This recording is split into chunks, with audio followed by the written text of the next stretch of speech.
Seja muito bem-vindo, você está no Comente Bíblia. Hoje iremos falar, continuando aqui o capítulo 21 de Atos dos Apóstolos, esse mesmo assunto, Atos 21, do versículo 17. Fica comigo até o fim.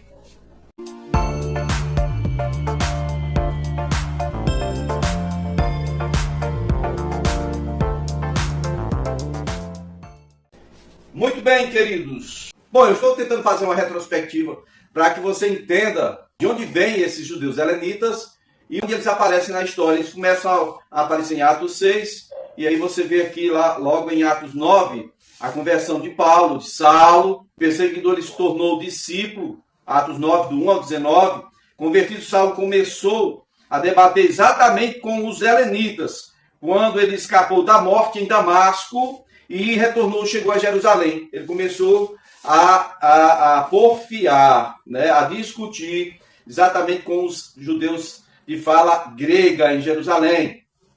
Atos 9, 29 diz assim, falava e discutia com os judeus de fala grega, mas estes tentavam matá-lo. Sabendo disso, os irmãos o levaram para Cesareia e o enviaram para Tarso.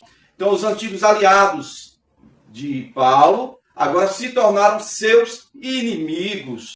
Isso aqui é na primeira vez que ele veio para Jerusalém, né, vindo de Damasco para Jerusalém. Entendam isso. Ele foi para a cidade dele por causa já dos helenitas. Os helenitas que queriam matar Paulo. A grande obra dos helenitas após a dispersão, né, em Atos 11, verso 19, é que é o seguinte: alguns chegaram a Antioquia, onde ocorreu algo revolucionário. Eles começaram a pregar para os gregos, a falar de Jesus para os gregos, não somente para os judeus. Está em Atos 11, versículo 20. Então, a igreja de Antioquia nasceu graças, em parte, ao trabalho desses cristãos helenitas, né? Cipriotas e outros de Cirene, né? Cirene é Egito, e os cipriotas de Chipre. Aí. E foi ali, em Antioquia, que os discípulos foram pela primeira vez chamados de cristãos. Atos 11, 26. Vocês lembram que o Herodes Agripa mandou matar Tiago, irmão de João? Atos 12, 1 diz: nessa ocasião, o rei Herodes prendeu alguns que pertenciam à igreja com a intenção de maltratá-los e mandou matar à espada Tiago, irmão de João. Vendo que isso agradava aos judeus, prosseguiu prendendo também Pedro durante a festa dos pães sem fermento, ou Páscoa. Veja que agora Paulo está em Jerusalém, é uma época de Pentecostes, que é 50 dias após a Páscoa, certo? Então, Paulo, ele começa a sofrer a oposição judaica. Praticamente, todas as viagens missionárias de Paulo, ele encontrou oposição, e os maiores opositores vieram das sinagogas judaicas. Como assim?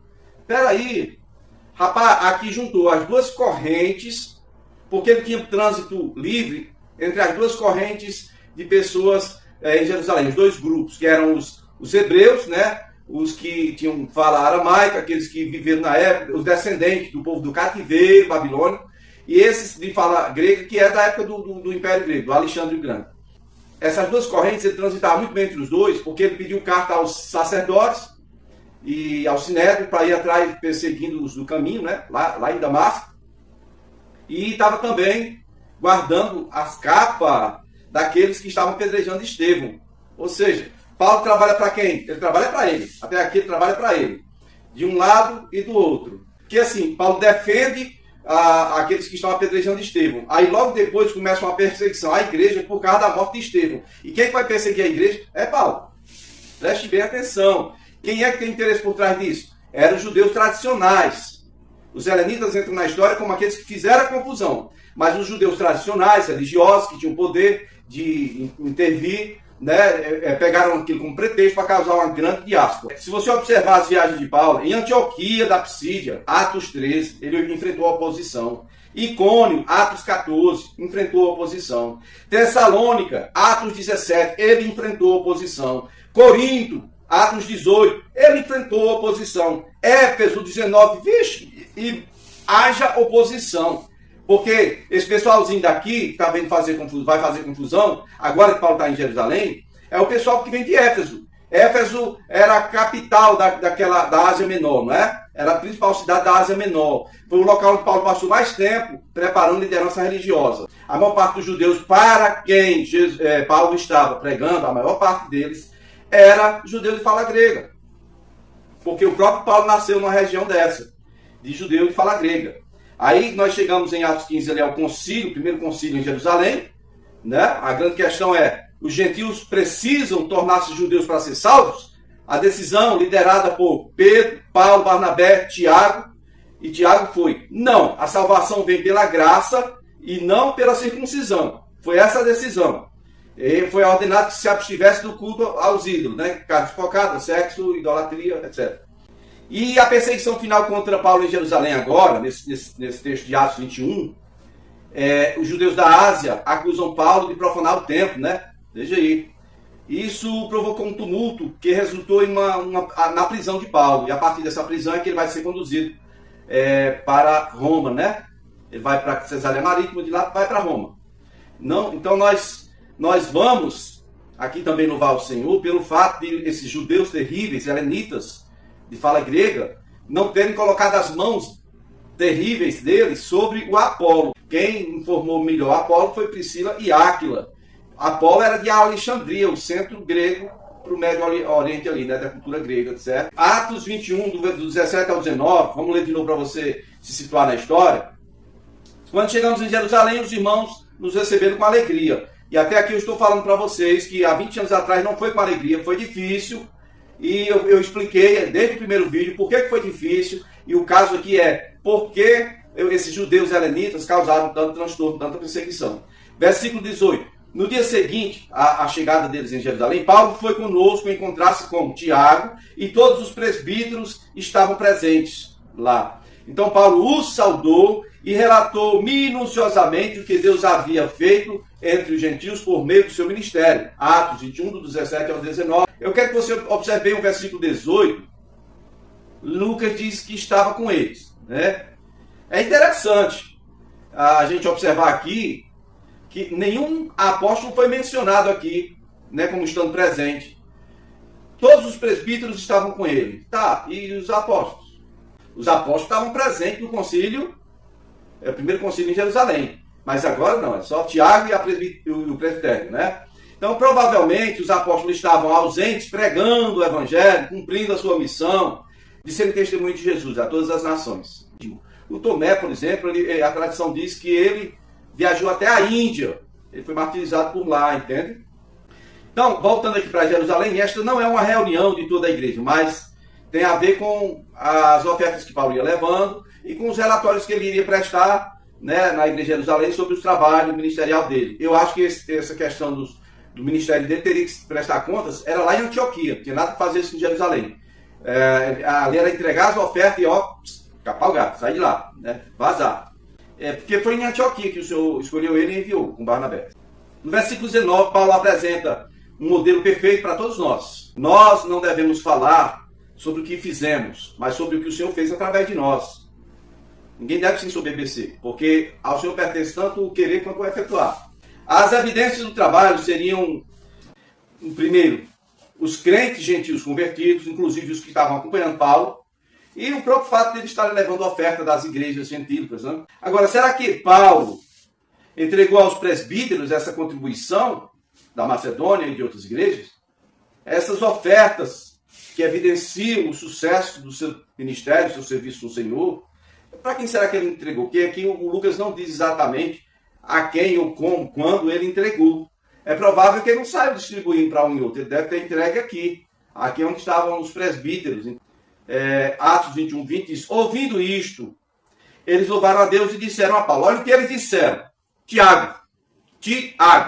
Veja, irmão Paulo, veja quantos milhares de judeus creram em Jesus e todos são zelosos da lei. Ei, papai, crê em Jesus, mas mesmo assim são zelosos da lei, cumprem toda a lei de Moisés. Que é isso aqui, gente? Olha o versículo 21. Eles foram informados de que você, Paulo, ensina todos os judeus que vivem entre os gentios a se afastarem de Moisés, dizendo-lhes que não se circuncidem seus filhos, nem vivam de acordo com os nossos costumes. Preste atenção no que Tiago está dizendo aqui. Ei, Paulo, está vendo quantos milhares tem aqui? É Pentecostes. A cidade vai de 200 mil pessoas para 2 milhões de pessoas. Olha que multidões existem aqui. Todos são zelosos da lei. Mas esses que são zelosos da lei, mesmo sendo crentes, eles cumprem a lei de Moisés, eles estão informados que você está pregando errado, você está fazendo o que não deve. Eles estão informados que você está pregando por aí dizendo que não precisa circuncidar o menino no 8º dia. Eles foram informados disso. A primeira questão é: como é que você é cristão 100% e mesmo assim cumpre a lei? Por quê? E para que isso? Eu creio que seja uma forma de subsistência de igreja mais os judeus ali, né? Os judeus fazendo serviço no templo, a igreja de Jerusalém não ia fazer sacrifício no templo, mas ia em todos os horários de sacrifício para reunir, para orar. Era questão de transição, tá? Mas assim, eu acho tão esquisito, né? Depois das boas novas, milhares de judeus haviam crido, vem a história. Eles alertam Paulo sobre os judeus que eram zelosos pela lei e que já estavam informados das presepadas que Paulo estava fazendo por aí, as coisas erradas que Paulo estava fazendo por aí. Agora, note o objetivo aqui. Todos são zelosos pela lei. Todos aqui são zelosos pela lei. E todos que são zelosos pela lei já estão querendo a sua cabeça, Paulo, porque estão informados que você está fazendo coisa errada. Todos os crentes apegados às práticas da lei que haviam aprendido desde a infância. Olha, é impossível abandonar tudo automaticamente. É um processo, né, de transição. Por exemplo, o Pedro e o João subiam ao templo na hora 9ª, que é a hora da oração, o sacrifício da tarde. Atos 3, versículo 1. Isso foi depois que eles aceitaram a fé no Messias. Eles eram judeus de longa data, não deixaram assim, sabe, de ser judeus não. Ficaram praticando ali um meio termo. Aí eu vou fazer um culto diferente, né? O templo ainda estava de pé e só irá ser destruído no ano 70, daqui para frente aí na história. Verso 21. Foi-lhes dito, foi-lhes informado a respeito de você, o que você está fazendo. Os anciãos agora afirmam ter recebido relatos sobre Paulo. A questão é quem foi que denunciou mentirosamente, fez essa denúncia mentirosa contra Paulo. Foram os judeus que são zelosos da lei. Apegados, né? Apegados ao legalismo. Os judaizantes, né? Falando aqui bem claro, os judaizantes.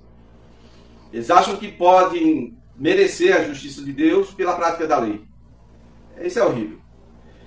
Eles detestavam tudo que tiver qualquer relação com a graça. Porque o legalismo e a graça são opostos entre si. Um anula o outro. Né?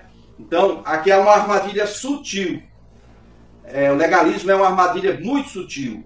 Tipo, hoje em dia você mantém uma lista de coisas que você não deve fazer, o que você deve fazer para merecer o favor de Deus, mas a questão da expressão favor de Deus é uma definição clara daquilo que é graça, é algo totalmente imerecido, né? É uma ideia louca. Essas acusações contra Paulo eram ligadas à questão da distinção dos judeus como povo de Deus, ou seja, eles sabem, não, peraí, nós somos o povo da primeira aliança, somos salvos pela graça sim, mas vamos praticar a lei de Moisés. O pior momento para chegar a uma denúncia dessa é o momento agora, Pentecostes. É uma das festas, junta gente do mundo inteiro, né? Então o sentimento de pró-judaico, o judaísmo estava em auge. As amizades com o estrangeiro, era visto com desconfiança. Os esforços da igreja de Jerusalém para evangelizar os judeus incrédulos estavam sob pressão contínua. Então, vamos dar continuidade a essa acusação feita no próximo vídeo, se o Senhor nos permitir. Obrigado por ter visto o vídeo até aqui. Continue nos seguindo. Por favor, se não é inscrito, se inscreve. E se quiser me doar qualquer valor, use a chave Pix, comente Bíblia, @gmail.com. Valeu!